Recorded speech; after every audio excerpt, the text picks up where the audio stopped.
Real Estate Commission. I explained to him that Senator Hobson and I had gone to a conference this year, and we talked about maybe some other ways that we can do for some of our state agency budgets is to spend a little bit more time with them instead of being so rushed the first 2 weeks of the session like we have been, and many times y'all have other committee meetings going on. I think I had one hearing where I was the only appropriations member that was able to make it.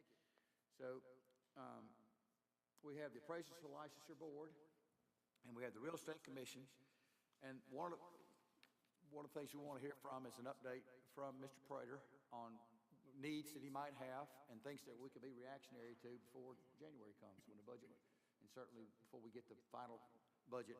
And Senator Hobson is on Zoom with us, so if he has any questions, we ask him to chime in as well. So we thank you, Mr. Prater, for being here today.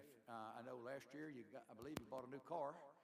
I remember that. Well, did that work out okay? We gave you the We're trying to get a new. We're still trying. The inventory is such that it's just been impossible to get one. But we're still working on one. Still hadn't. Well, that one was on its last leg. I remember it had 100-something thousand miles on it. Yeah, well, and actually it got hit during the ice storm. A truck hit it and totaled it. So, but we do have one left.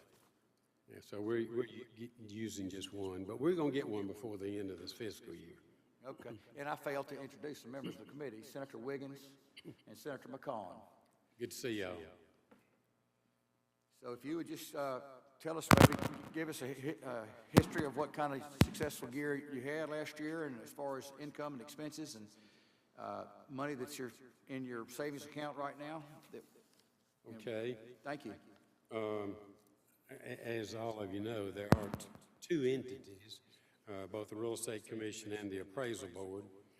And what I did was I pulled our September and October financials. We're going to have a Real Estate Commission meeting tomorrow. We're going to have an Appraisal Board meeting on Thursday. So I got the financial summaries for those.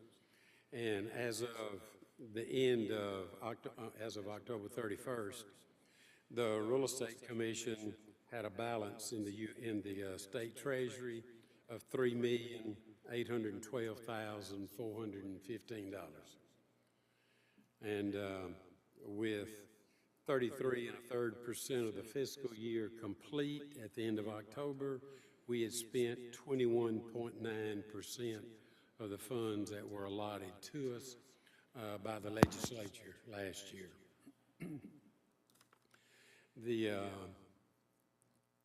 The year is going pretty well as we anticipated.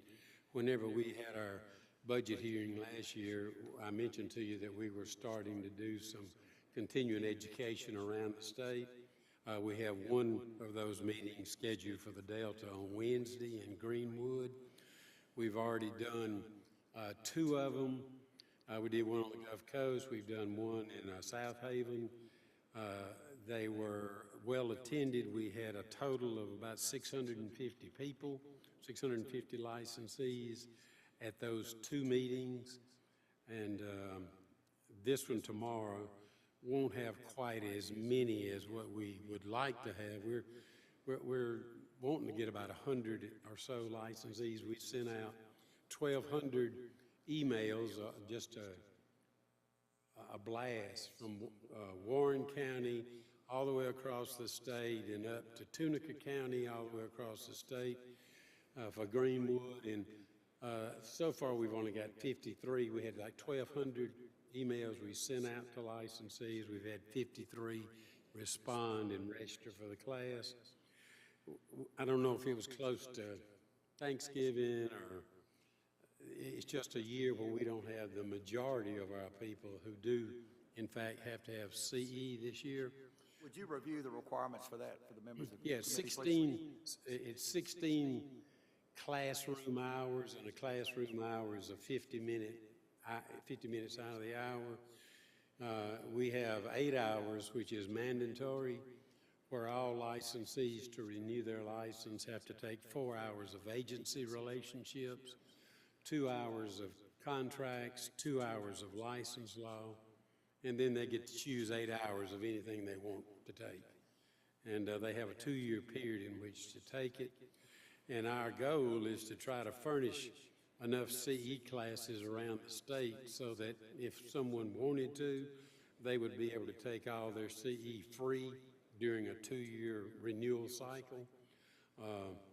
And what we typically do is we'll have a breakfast, we'll have beverages and snacks during the day, and they don't have to pay a dime for anything.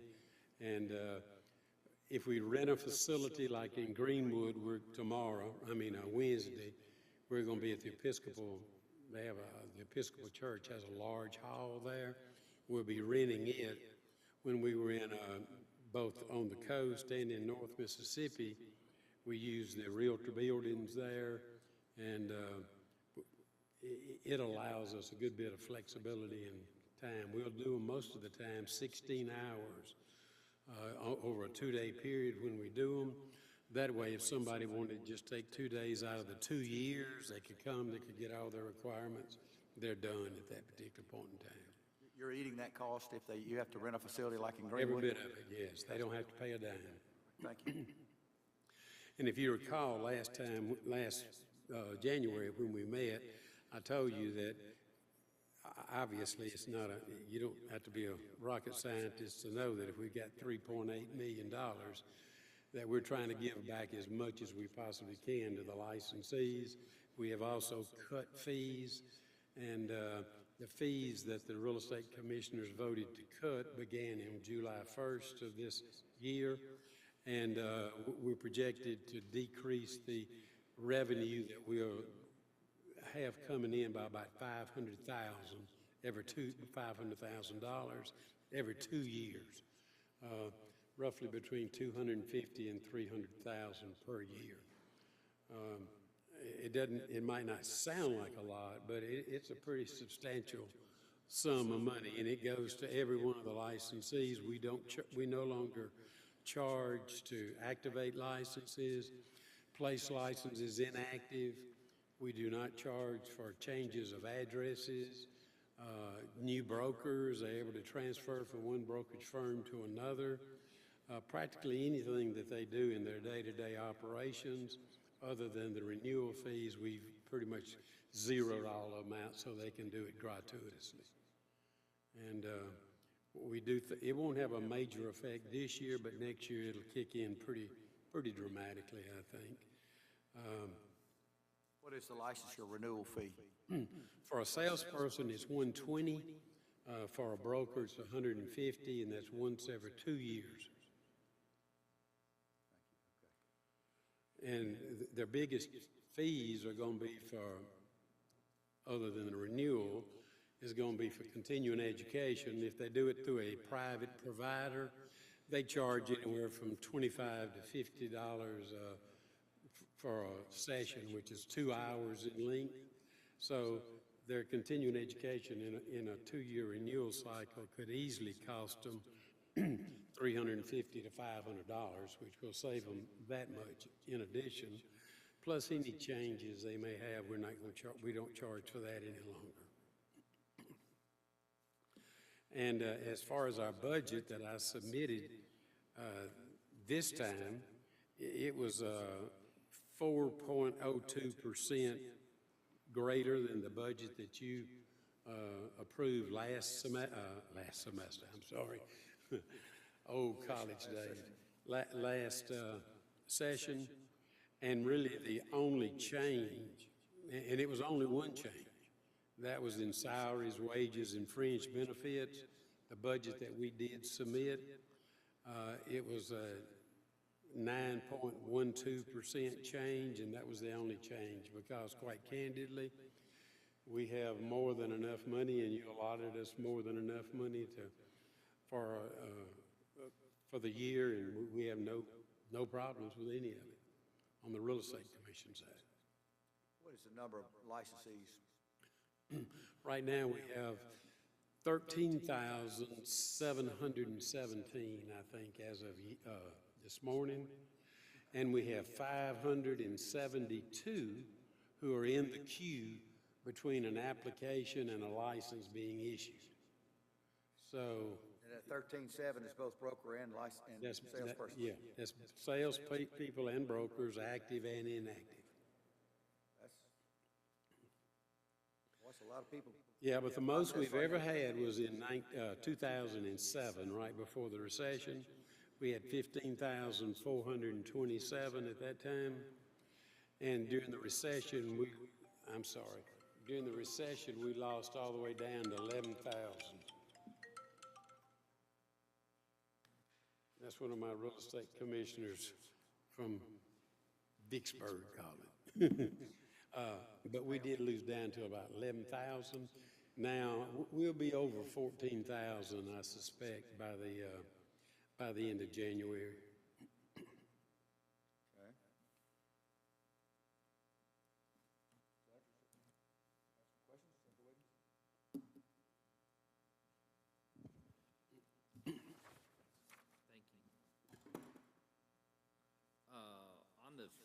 On the fees issue,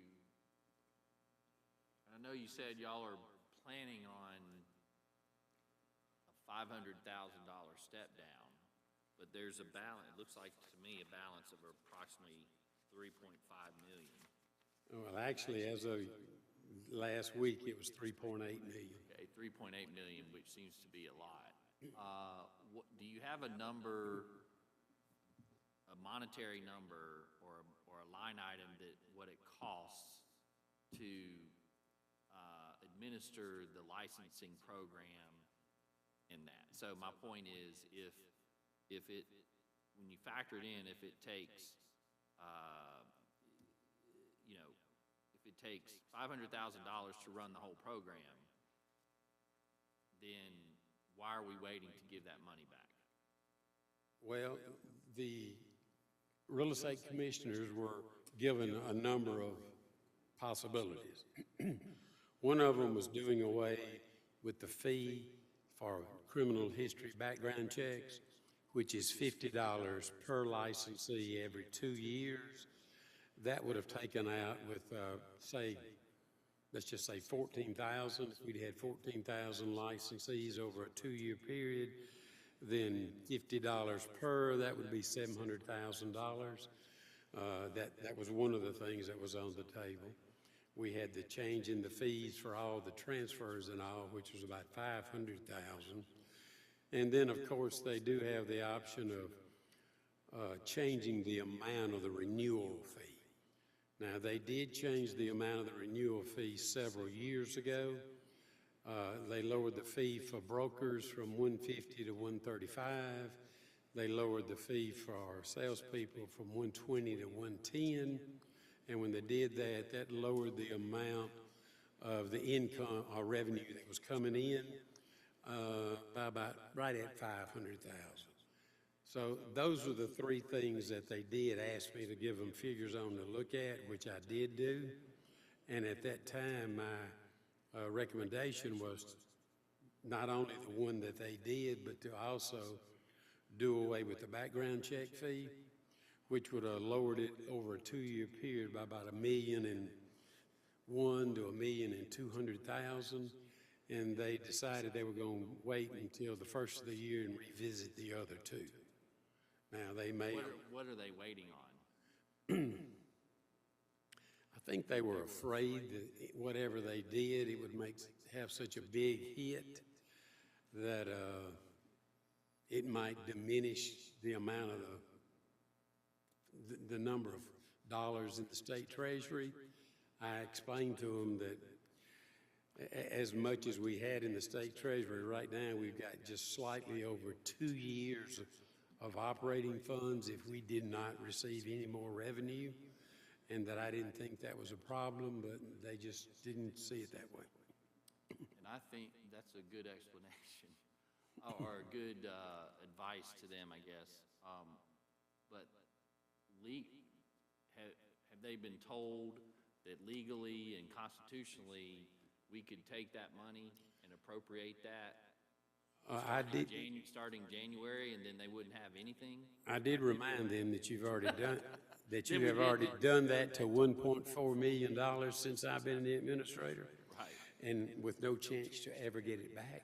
Right. And so I advised them that if they would go ahead and make at least two of the three to begin with, that you would look much more favorably on a budget request when we come over here and we don't have 3.8 million and we only have maybe 1 year's of funds in the state treasury.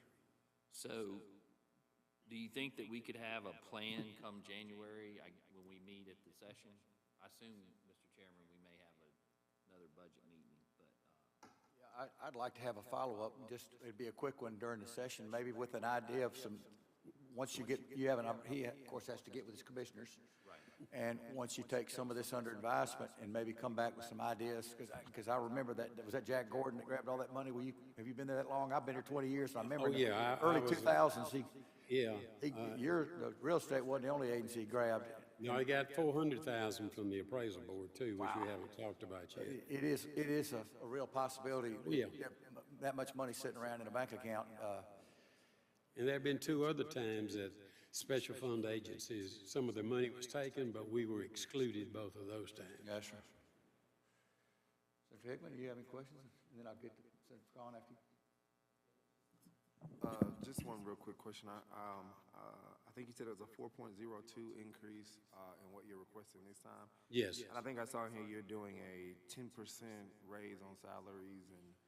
Actually, what I think that raise up there is, it shows a 9.12%, but the personnel board, when we were in dealing with them, they said you could get a maximum of 10%.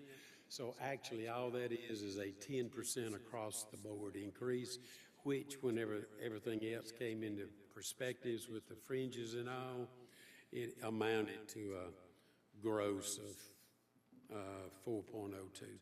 So I guess, I think that kind of answered my question. I was just wondering, did the individuals that you all employ come under the oversight of the personnel board or what have you? Oh, yes, absolutely. Thank you. Senator McCollum? Thank you, Mr. Chairman. Just a couple of quick questions here. I know that whenever we talked about this in the previous budget hearings, the subcommittee hearings, we really didn't have time to get into all this. So I want to start by just asking a question about that time period so I can get ready to move forward to our 2024 appropriation here. So we went from basically up about 170,000 on your salaries and wages and fringe benefits going from 2022 to 2023. Is that right? That's about right. Did we yes. hire new people, or we just give No, raises? that was actually the personnel board, EC. So that was SEC. Right. So how many people did we employ at that time? 16 at the Real Estate Commission, and we still have 16. So we got 16 and still got 16. Right. As far as that, are we staffed to handle all the questions, concerns, and inquiries coming from our realtors with that number of employees? Oh, that's adequate, yes. So we are staffed to do it? Yes, we are. Okay. Are we Now, returning? We do have one vacancy right now. We have a senior attorney that we've just gotten the information back from the personnel board. I think I got 17 applications that we'll look at to try to fill that position, but other than that one position, we're fully staffed. And I ask that because I have heard off and on some people saying, well, we've had some trouble getting answers back within a reasonable amount of time. I just want to be sure that we've got the staff there to answer the questions. 14,000 members standing out there that are working every day. If they've got a question, me as an attorney, if I call the bar, I want a response rather quickly because it may be to make sure I don't get in trouble. So, Oh, absolutely. so we want to be sure that those answers are turned around rather quickly. You've answered how many are actually in the office. So what about outside counsel? You say you have a senior attorney position open. Do you have other attorneys below that position there in your office? The law firm of Maxey Wan is an outside legal counsel for the commission. So what you just, so let me clarify that then. Do you have an in-house counsel at your agency? We do, but that position is vacant right now. So then how much are we paying monthly to outside counsel? We pay them $100,000 per year. So pay $100,000 a year back Right. to outside counsel. That's a pretty hefty salary, 6 digits there, for outside counsel. What are we paying in-house counsel previously, I'm not asking about your new one, what was our average prior to? 72,000. So we're looking at about 172,000 in council Right. related towards this agency. Right. Do you have that many times in which you have hearings and things of that nature in which you need that counsel? Or are we looking at 3 disciplinary hearings a month, or, you know, because that's pretty substantial for someone to justify $100,000 in outside counsel on top of 72,000 in-house counsel. It is, and we have approximately 125 to 150 formal complaints which could go to a hearing, many of which we settle by agreed orders, but every one of them requiring either in-house or outside counsel. So you're saying is that monthly or is that across the year? That's across the year. We average about 10 to 12 per month. You know, that's not a bad caseload. As an attorney, 10 to 12 cases a month is not bad for me to deal with. I still question as to whether we're looking at an additional amount, whether it's justified, to be honest with you, the additional counsel outside. But I'm sure that you've dealt with this before and you know how your counsel can handle those cases. Yes, sir, I do. As a matter of fact, they're pretty well stressed right now with I the load understand. we have. I flew in here from my own law practice to discuss this with you today. And what we do, the counsel is $125 per hour, and a paralegal is $55 per hour, up to $100,000 per year. Okay. So that includes our support staff within? Yes, it does. All right. I had another question here. As far as your contractual services, I guess that might have been where that fell into. Is that where that's going to be on your request for the budget here? Or is that going to be within your salaries? Is it gonna be No, your it's in the contractual. Okay. Because I saw where we went from 358 to 550 from 2022 to our request up to 2024. Well, actually, I think it's been 550 is what was allotted. That was this It year. was just the 3-something that was actually used. That's right. I do see your reduction from the 2 million in 2022 down to 1.45. You know, you're saying that we're looking at $110 for just a realtor and $135 biannually. Is that what you told me? Well, that's what when we reduced it, it was, but now it's 120 and 150. So we're back up to 120 Yes. and 150. That was raised back about 5 years ago. Okay. And with the addition of what, 20, would you say 25 or $50 biannually for the background check? Correct. Okay. And I guess that's where we're going. I don't think you're going to spend this money down from doing a CLE every couple of years or every year. That's not what's going to blow it out there at $25 or $50 an hour as we're out there with. Just the question is, what are we doing for our people? They're out there paying it, and unfortunately, I'm sure they've asked this question, and now we're asking the question, what are we going to do to bring that down? Well, as I said, I suggested that the commissioners lower some of their fees, which they have done, some of them. They were going to revisit it in January. Hopefully, they'll do away with I would hope they would do away with the background check fee. That would give $50 back to every one of the licensees. And as I said, that would lower the revenue on a every renewal period by $700,000.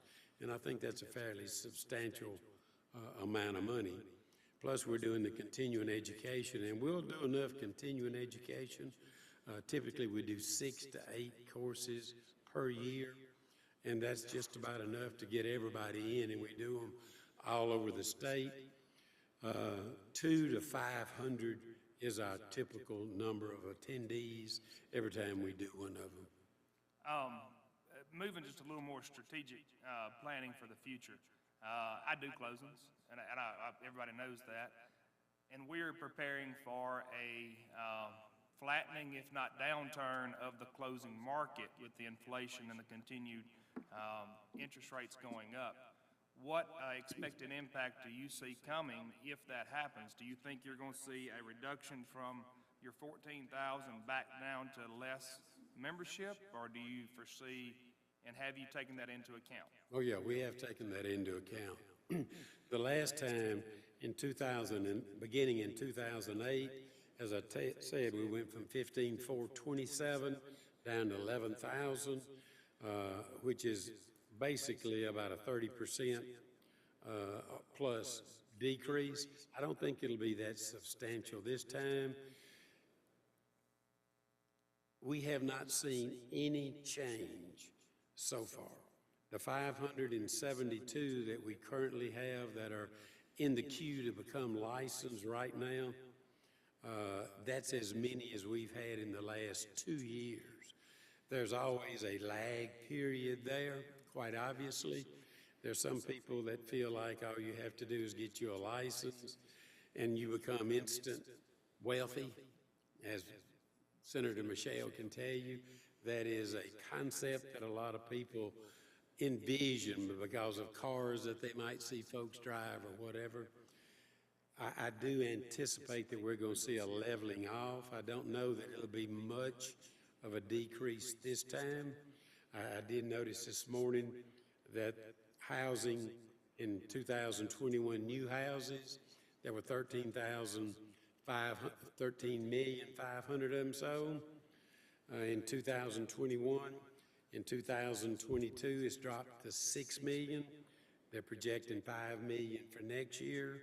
Quite obviously, the inventory around the state for homes that are offered for sale has decreased by over 50% year over year. It is not possible for 14,000 people to survive with the kind of inventory that we have. In the state of Mississippi right now, approximately 36% of all the real estate licensees have had no transactions this year. That's just the facts. We have lots of people who use real estate as a second job, and you don't anticipate that they may have a lot of transactions, but 36% of them having neither a buy or a sale is pretty dramatic right now, and it's not going to change very much in the next 45 days. So, yeah, we're looking at a leaner market, and I suspect some of those people will be looking at trying to determine or let the IRS determine if they have a hobby or if they really do have a job. So that being the case, you know, we're going to probably have fewer folks. I don't know how many fewer. I doubt it'll be more than probably a 10% shakeout, though. So even with that 10% reduction, it wouldn't put you in dire straits if there were some additional reductions off that savings account set number. Listen, we got over 2 years. If we didn't take in another penny for 2 years, we'd be okay. Thank you, sir. And Senator Pecan, I will brag on the Real Estate Commission. As a licensee, what I have found that they do a great job of, and if the licensees would be more astute about calling ahead of time before they make a mistake and have to get before the disciplinary, he has a great group of investigators, and Mr. Prater actually will answer your call to that on several occasions. If I had a question about something, he or an investigator will answer the question on the front end. That saves all that problems on the tail end. All right, I had a question. I chair the Senate Insurance Committee, and one of the things we're looking at in the insurance field is possibly giving breaks for insurance licensees that have been in the business for 30, 35 years in a way of reduced fees for licensure or CE relaxation. Has your board ever considered that as well in the real estate? Would you consider somebody, after 30 years, maybe if they've had no disciplinary actions, would it make sense for that person, instead of getting fleeced for many more years, for them to be the ones that get the reduction? Are you talking about them not paying renewal fees? Either renewal fees or, and then not having to pay the E&O? the CE, not the E&O. Well, they don't have to do CE. If they've been licensed for 25 years and they are 70, they do not have any CE. Yeah, well, why the 70? Because, that's what the legislature thought they needed. Okay. That's, all right, so somebody's, I will tell you this, there's been one person that didn't have to do it no matter what, and that was former Appropriations Committee Chairman, Mr. Charlie Capps. And he called me one day and he expounded on the same thing, and he said, I don't understand why I've got to pay it. And I said, well, Mr. Capps, all I can tell you, as long as I'm here, you'll never have to pay it again. And he said, well, that's a good thing. He said, but I guess that's all I wanted to know. He said, do you have emeritus status? I said, no, sir, but you have it. As long as you want it, you can have it. Well, I'm sure you would have the access among your database of those that have been licensed. If I asked you to get maybe how many people that have had a license for 30 years or longer, what that would do to your budget, would that be easy for Well, you? that'd be easy to do. It would not have very much of an impact at all. Would be minimal. Very minimal. 30 years or 30 is, and what about the 25 years and over 70 for CE? What if you did away with the 70? Of course, you're providing free CE anyway, so that's not really a revenue source for you. Right, that's right. And most of the people, it would not have very much of an impact, no. It wouldn't. I mean, the real estate business has changed dramatically over the last decade, and most of the people that we license out of this, say, 14,000, the majority of them have been in the real estate business fewer than 6 years. So to renew a license, there is no new license sent out. You send the card out, so that would be your only overhead, pretty much the card and the time and effort to Yeah, send well, the renewal card.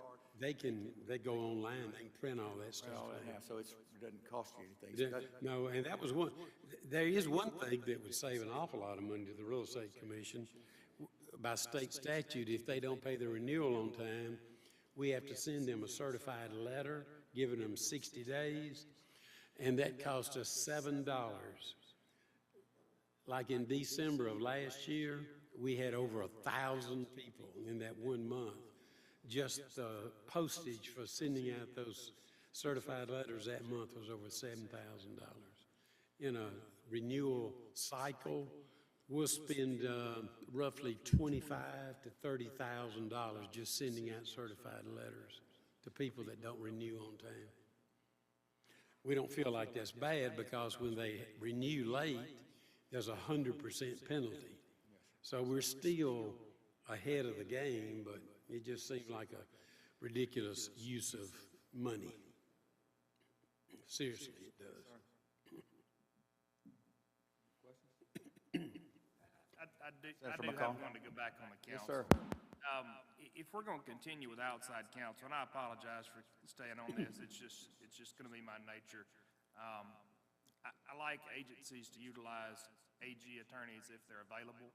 Can you tell me why we've not utilized the AG attorney for matters within the agency if we're going to continue with outside counsel for disciplinary actions?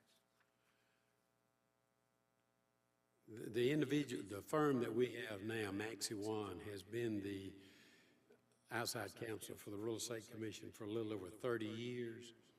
They do have a particular level of expertise. And I understand that. I'm talking about your inside counsel. The inside? Attorney that you actually access on a daily basis for regulatory matters, that why we don't utilize an AG attorney if we're going to have that. Agencies in general have tried to get away from that and go and get their own outside counsel. There are other counsel for in-house, but I just ask, and you, Yeah. there may not be an answer. I don't know. Oh, no, I'll answer. Quite candidly, and this is what I told Kim Turner, the Attorney General's office, our experience in the past with the assistant AGs has not been very good. The real estate profession is not one where you're just going to take the average assistant AG that's going to be able to answer a lot of those questions. And we haven't even talked about the appraisal side yet, but the appraisal side is much more complicated with the federal regulations and all.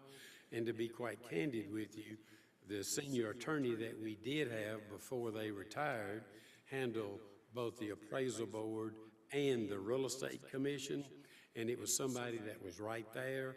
And if any of the investigators or if anybody had any question that had to do with anything from a subpoena to a cease and desist order or whatever, they could just walk down the hall and they could talk to them right then and there, and we had that attorney do all that kind of work for us.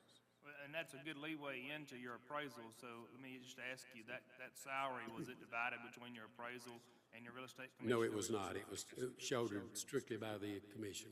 All right. Thank you, Mr. Chairman. Okay. When does the commissioners meet next? All right, we're going to meet tomorrow, and I can put them on notice about any kind of additional changes in our fees that would generate less revenue. We'll meet typically the second Tuesday of each month. I don't know if they'll meet in December. Sometimes they don't, but then again, they'll meet again second Tuesday of January, which will probably be about the 10th, somewhere around there. Yeah, that may be a little late. When they meet tomorrow, do you think it'd be possible, I mean, we might could save ourselves another meeting if maybe you put their recommendations in a letter, if we got it maybe Absolutely. prior to Christmas, that might save every one of us from having to meet again. Sure. If they have to do a Zoom follow-up meeting after that, and that'd save your valuable time, and we, Lord knows we've got enough budgets to be handling that first 2 weeks of Yeah, January. that won't be a problem at all.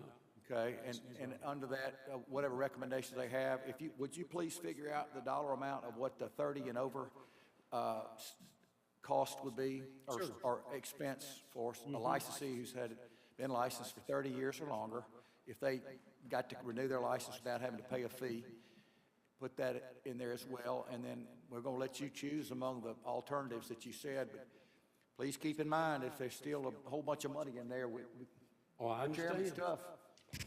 He may get his hands on them, he may try to get his hands on the money. It happened before. Well, thank you. Do you want to give us a little quick on the appraisal licensure board now, please? A Okay. review update, y'all have that in your packet as well, guys. He's here, he's on Zoom. He said he was going to mute the call. There you go, Chairman, I see you. Yeah, I heard that about me being tough and swiping money out of accounts, so I'm just making sure everybody knows I'm here. Yes, sir, good. Glad you heard that. If it happens, we wanted him to be forewarned. That's good. There you go. Thank you. Okay. Thank you.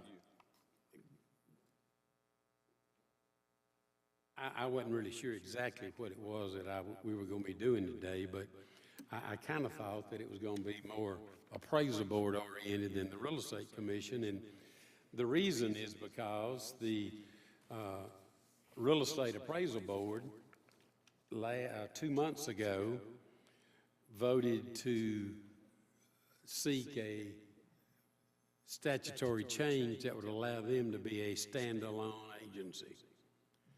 And after looking at the financing of it and all of the particulars of it, they asked the Real Estate Commission, who has direct oversight over the appraisal board, if they would agree to it, and the Real Estate Commission did in fact vote and issued a resolution to allow, if the legislature saw fit and the governor signed it, to become a standalone agency.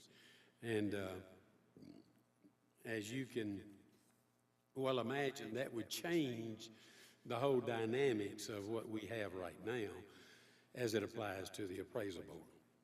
We've just hired a new deputy director at the appraisal board. They have 4 people on their staff. If they were to become a standalone agency, they would need at least 1 person more. That person would probably be an combination HR, accounting, finance person to do budgets, payrolls, all of that stuff, which we do, which the commission does now.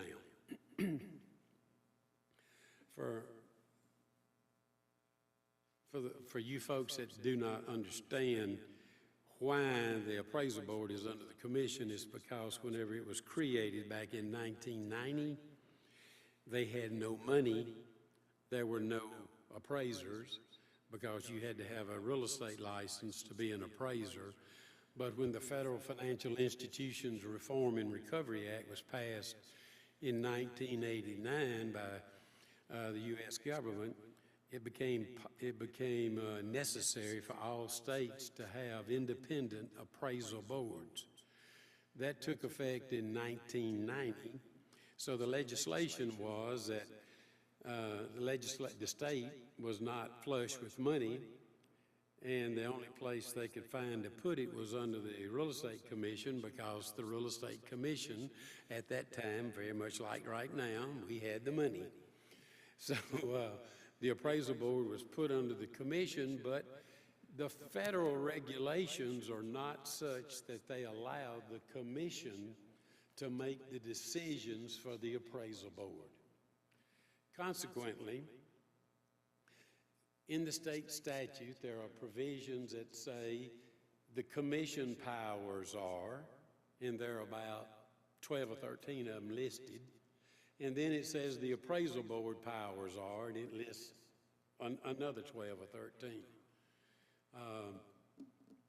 And ever since 1991, the appraisal board has actually worked under the auspices of the Real Estate Commission. In 1991 and in 1992, the Real Estate Commission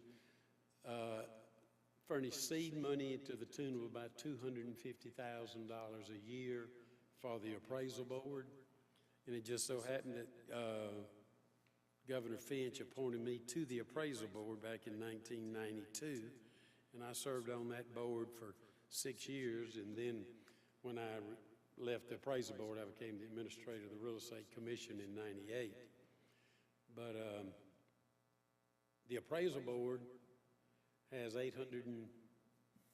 as of this morning, $857,909 in the state treasury, which is a little over, or roughly 2 years operating revenue. It would cost them maybe an extra $150,000 to become a standalone agency. By the time they went through that, they would still have somewhere in the neighborhood of $600,000 plus, with a budget that they typically spend $350,000 to $375,000. So they still have a year and 3/4 operating budget, and but they do not have the flexibility that the Real Estate Commission has, because where we have nearly 14,000 licensees, they only have 1,250 licensees. So it's a much smaller agent with 4 full-time employees there. On that subject, real quick, if I could ask a question, would it be their opinion that they would split totally and occupy premises away from you as well? They think that would be a plus, to be in a different building and not have anything to do with the commission? Well, quite candidly, that's what they think. And there are some synergies from being under one roof, aren't there? Like you said, right now, you're able to help with some of the... Well, we do, but ever since we furnish telephones, office space, receptionists, there are advantages for them being there, but the appraisal board members feel like they want independence and autonomy and something different. And quite a few appraisal boards around the country who were originally back in 1990, 91, 92, put in umbrella organizations and under commissions. They have, with the blessings of the Federal Appraisal Subcommittee, which they have to approve also, they've gone out and they've established smaller independent state agencies. And of course, the Real Estate Commission is fine with that, and all the staffs are fine with that. It's just going to be up to what the legislature and the governor decide. What's their next step? Have they discussed with the legislator to sponsor They have been discussing it with some legislators. One of the first things that they did, Senator, you'll love this, Maxie Wan was also the outside counsel for the appraisal board.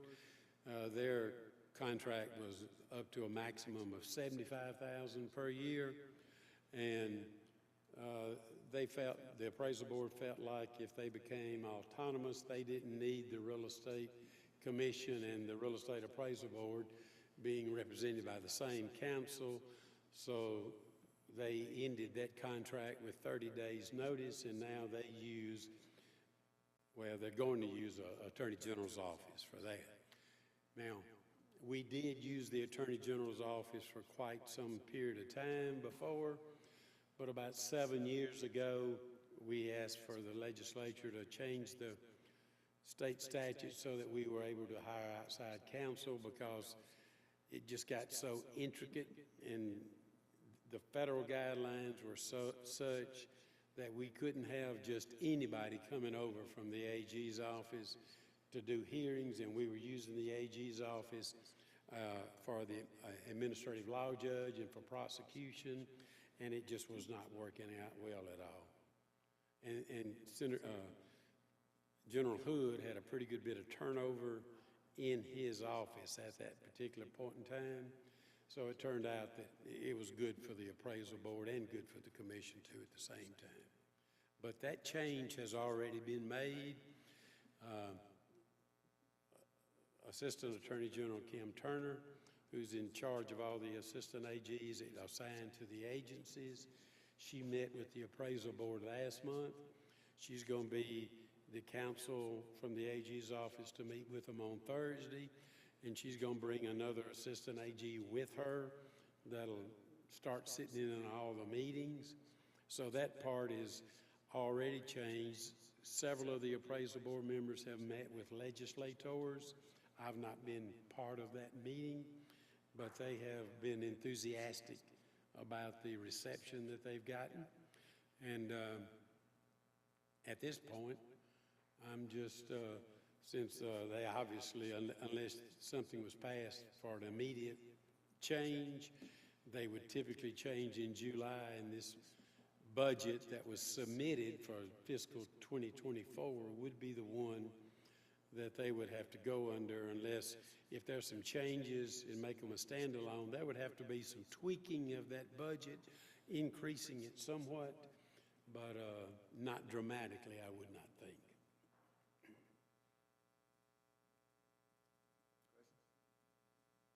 Senator McCon? So you just threw a whole wrench in everything, didn't you, that? Yes, sir. And this hearing. So, I guess my questions would be, you know, with the amount they've got, about 800,000 in their savings over there on the side, unencumbered, and with the current situation of moving into a division of the agencies, you know, off the cuff, I can see where it may not be the bad move for the division.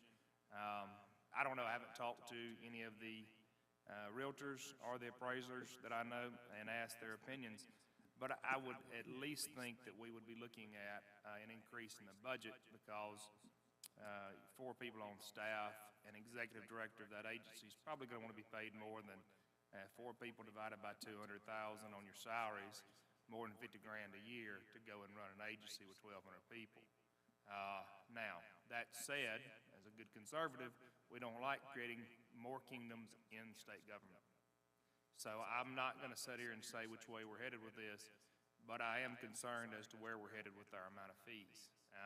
Now, can you tell me how much each member, each licensee generally pays per year?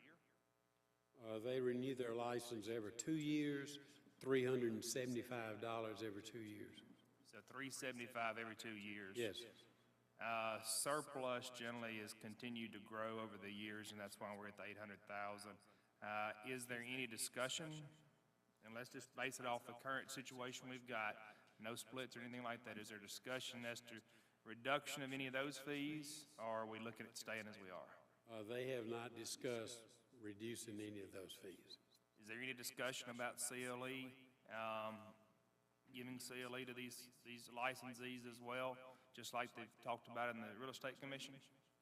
They have not discussed that. The level there is the expertise. We have lots of, we don't have lots, we have quite a few real estate appraisers that offer that CE in the state, but most of the appraisal CE is done online. I'd say at least 80% of it, and they have no mechanism by which they could offer it in an online setting like the national providers do that would be economical at all. And that's fair. I mean, generally in the bar, we have our bar-sponsored ones that you can go to, or you can go and pay extra money and go to some private third party that's going to provide those and pay as you need to. I guess my other question here is, my other comment is that we've already got an immediate increase in potential budget funding for this new council, just from what you've told me now. And I would think the discussions probably are not leaning towards giving money back right now, if discussions are to go and create their own autonomous agency in and of itself, because they're thinking they're going to need seed money. I don't know which route we're going to go, Mr. Chairman. I think that we've got a lot to discuss in this matter before we're able to really go forward with our budget. So I will be anxious to hear more from the appraisal board in their meetings over the next month and a half before we have to meet again in January. When y'all have your hearings, do you have a conference room or boardroom large enough to, and y'all share that, I imagine, with appraisal? Yeah, we do share the conference. How big is it? That's one savings right there. I can think of. Instead of duplicating 2 boardrooms, how big is that room? It's 36 by 18. And we have a table in there that's 8 foot wide and 24 foot long. But, Senator, the other thing is they have just on October 17th, they hired the new deputy director at a salary of $95,000. The previous deputy director who did retire was making roughly 61, I think. So it was That person reports to you now, is that correct? They do. According to the state statute, in the appraisal board statute, that person reports directly to me, as do every one of the employees of the appraisal board. They don't particularly care for that either. And I could see how it could relieve you of some daily conflicts, possibly, if that happened, but we would value your opinion on what you said your commissioners voted in favor of supporting it, but you've been at this a long time, what's your feedback? I recommended that they do approve it and be in compliance, let them go. Let them go. They're pretty adamant about it. They don't like the real estate commission being put in a position where they have to more or less approve everything they do. If there was a hearing and the hearing resulted in a disciplinary action against an appraiser, actually, they would tell me, I'm ex officio on the appraisal board, I'd take it to the commission, and the commission would have to agree to it. So the commission has pretty much oversight over everything that the appraisal board does. And they don't, this group of 5, they're not too happy about that. Or the commissioners do. Senator Hickman? Just wondering, I'm new to all of this. In our neighboring states or states around us, is that the way things are set up? Are there 2 separate boards for the real estate side and the appraisers? Yes, each of the surrounding states is set up that way, yes. And I will tell you, I headed the task force that wrote the legislation back in 1989 and 1990. And at that time, there was a good deal of consternation about the real estate commission actually having more or less dominion over the appraisal board. And then I was the administrator in 04, or maybe, I'm sorry, 02, when the Home Inspector Board legislation was passed, and it was put under the Real Estate Commission also. Now the Real Estate Commission has actually taken over there is no such thing as a Home Inspector Board anymore. And probably the only reason they didn't take over the appraisal board was because of federal regulations several years ago. But now the appraisal industry has evolved into a totally different animal than what it was back in 1990, 1991. And particularly after the Dodd-Frank Act was passed, and after the 2008, 2011 recession. That changed the whole focus of what the appraisal subcommittee at the national level used as their focus to give independence to appraisal boards. So, you know, I think the writing's on the wall. It's best for them to be somewhere else and totally away from the real estate commission and not feel as if that there's a heavy hand over them at any point in time. Mr. Chairman, just one more. Yes, quick sir. question. Will there be any, if this does go through, will there be any change to the commission and the budget on that? Is there anything, any shared expense in there that will reduce or anything of that nature? There is not a penny of shared expense. And the Real Estate Appraisal Board has $42,000 in capital equipment, which they would take with them, which would include everything, copiers, computers, everything they need other than a phone system. Thank you, Mr. President.